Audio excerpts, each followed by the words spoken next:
شروع کرتا ہوں اللہ تعالیٰ کے نام سے جو بڑا مہربان نہایت رحم والا ہے۔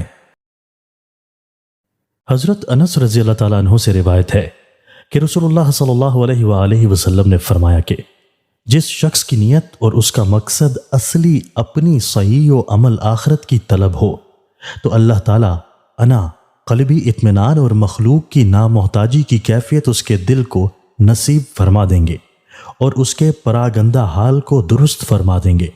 اور دنیا اس کے پاس خود بخود ذلیل ہو کر آئے گی۔ اور جس شخص کی نیت اور اپنی صحیح و عمل سے جس کا خاص مقصد دنیا طلب کرنا ہوگا، اللہ تعالیٰ محتاجی کے آثار اس کی بیچ پیشانی میں اس کے چہرے پر پیدا کر دیں گے اور اس کے حال کو پراگندہ کر دیں گے، جس کی وجہ سے اس کو خاطر جمعی کی راحت کبھی نصیب نہ ہوگی، اور ساری تگ و دو کے بعد بھی یہ دنیا اس کو بس اسی قدر ملے گی جس قدر اس کے واسطے پہلے سے مقدر ہو چکی ہوگی۔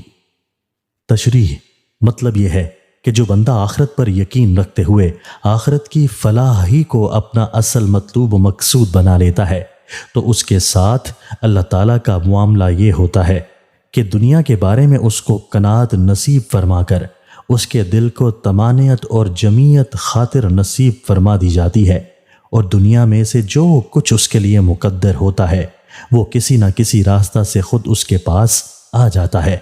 اور اس کے برعکس جو شخص دنیا کو اپنا اصل مقصود و مطلوب بنا لیتا ہے تو اللہ تعالیٰ محتاجی اور پریشان حالی اس پر اس طرح مسلط کر دیتا ہے کہ دیکھنے والوں کو اس کے چہرے پر اور اس کی بیچ پیشانی میں اس کے آثار نظر آتے ہیں، اور دنیا کی طلب میں خون پسینہ ایک کر دینے کے بعد بھی اس طالب دنیا کو بس وہی ملتا ہے جو پہلے ہی سے اس کے لیے مقدر ہے۔ بس جب واقعہ اور حقیقت یہ ہے تو بندہ کو چاہیے کہ آخرت ہی کو اپنا مقصود و مطلوب بنائے اور دنیا کو بس ایک عارضی اور وقتی ضرورت سمجھ کر اس کی طرف اتنی ہی فکر کرے جتنی کہ کسی عارضی وقتی چیز کی فکر ہونی چاہیے۔ دوستو، اللہ تعالیٰ ہمیں ان احادیث مبارکہ پر عمل کرنے اور اپنی زندگیوں کو سنوارنے کی توفیق عطا فرمائے۔